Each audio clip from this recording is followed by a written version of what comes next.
So what's up? We're about to go forest hunting. I said forest hunting. I'm about to show you guys what it's like to be in the forest. Um, Most of you guys went hunting and shit like that, so you should know what it's like to be in the forest. Um, so we got these trees right here. So the first thing that you teach a person in foresting is that you teach a person to, um, you know, so Um, so anytime you go hunting, you should always have a bow, my homemade bow that I made. You have a bow beside you, all right? Um, so what we're gonna do is we're going to cut some trees down. And as you can see, these are playmate trees. I don't really know if they're any good, but these are pretty decent trees. So we're gonna have pretty much fun doing these. These are again pleasant trees. So you cut limbs, and you just you get the hang of it. You just get the hang of it, and you get the hang of this. You know,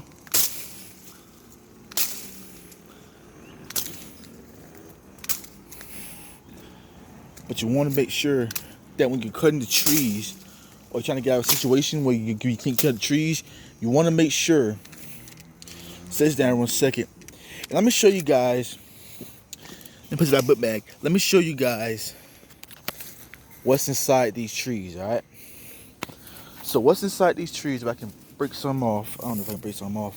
Uh, so what's inside these trees? Right, what's inside these trees? Right, is, believe it or not, this is called poison ivy.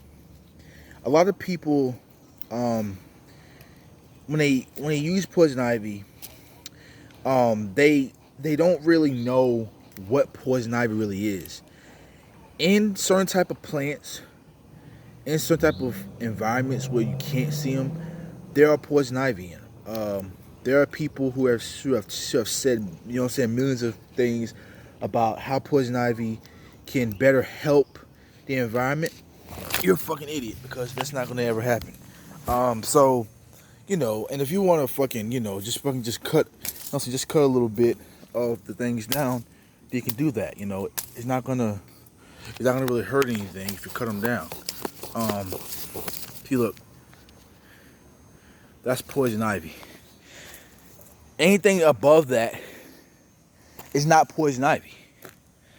And when you go hunting or fishing or whatever, you want to make sure that you don't do that. You should always have a knife with you. You should always have a pocket knife, 2 pocket knives. That was my first one. This is my second one.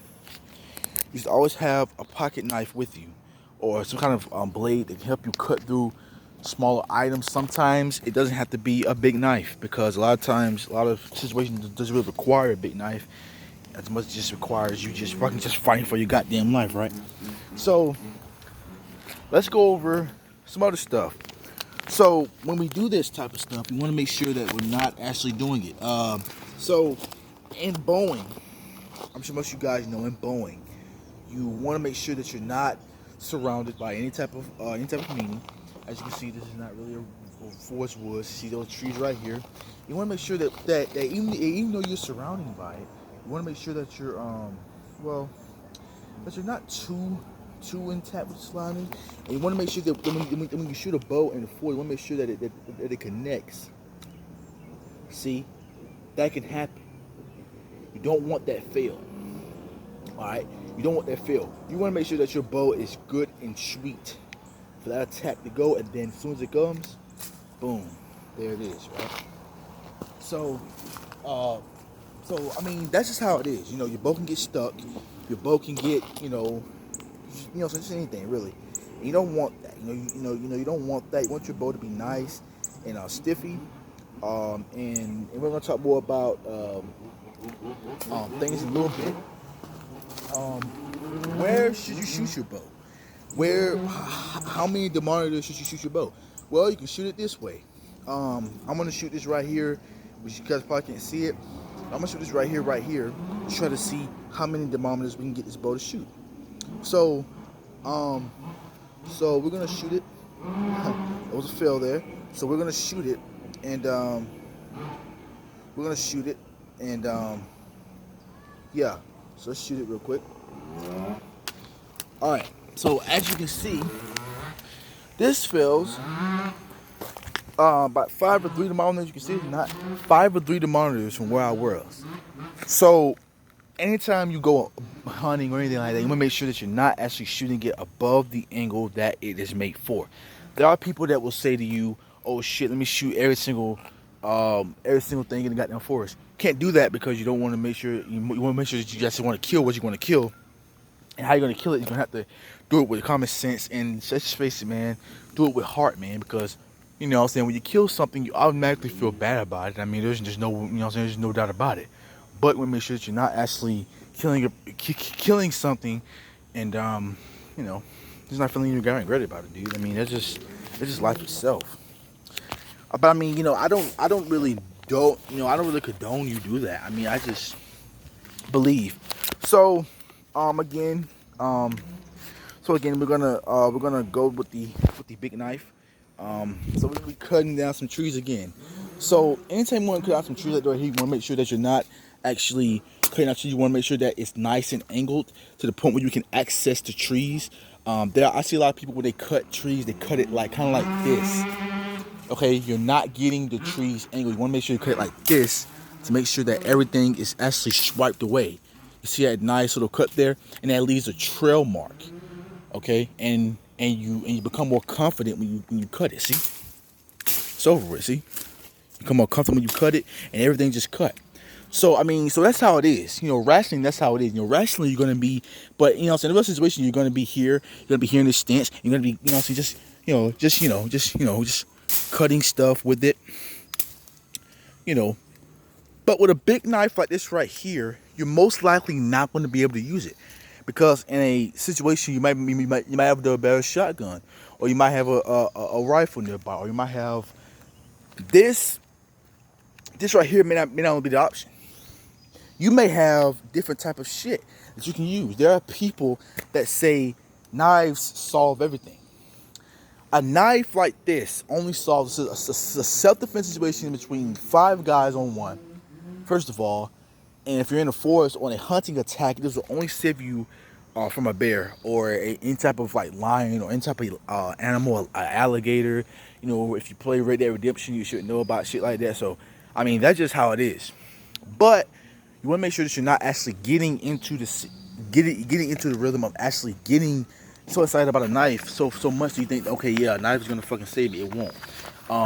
The best thing to save you, the best thing to teach you on how to do something is to use like kind of like you know, kind of like swerve a little bit. You want to kind of like give them the you know what I'm saying, the finishing touch.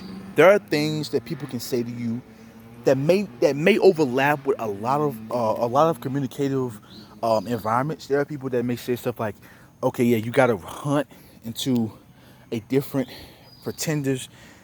There are people that say stuff like that. They're gonna say, you know, you're not supposed to do it. You're not supposed to do it. But yeah, you gotta like prove them wrong, you know.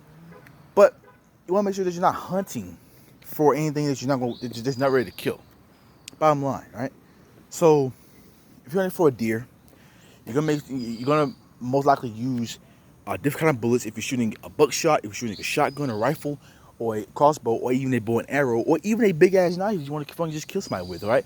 Or you want to take things head on, if you know what I'm saying, if you're that goddamn strong. But you want to make sure that when you do something like that, you want to make sure that you're not actually doing it without having any kind of sequences, any kind of people that you want to make sure that you don't hurt around you, because most likely you're going to be hunting with your buddies, you're going to be fishing with your buddies. You don't want them to get hurt either, okay? So you have to make sure that that you're not actually getting them hurt either. So, you know, so it's all safety here, you know. People are going to say certain things about hunting and shooting guns and shit like that, but I mean, it takes skill for you to actually hunt and shoot guns, you know, shoot a gun or whatever. I know it's looks simple. I've shot a gun a million times. Some of y'all probably already seen it. I've shot a gun before. You know, I have guns, you know. I have knives, I have bows, you know, and I have a lot of shit. And I'm in all that shit, but think about this, I don't fucking do that shit. See, what I do is I fucking see shit as, you know, in the right way, in an environment where I feel that I need an environment to get. You want to make sure that you're not actually in an environment where you cannot be able to hunt or do anything like that. You want to make sure that you're in an environment where you can get out, where you can shoot your gun, where you can do a lot of shit like that. You want to just go more and more into that, you know. But aside from that, it's just a cool little thing to have. It's just a cool little thing to, to you for you, better help yourself against these slayers. But thank y'all for watching, man. Thank y'all for all y'all support. I want to make sure y'all get these trees. As y'all can see, your boy be out here all the time. I'll be practicing my hunting shit. So make sure y'all jump on my new shit. You know what I'm saying? Jump on my new videos and shit like that right now. But as always, man, go G Nation, and I'll see y'all later.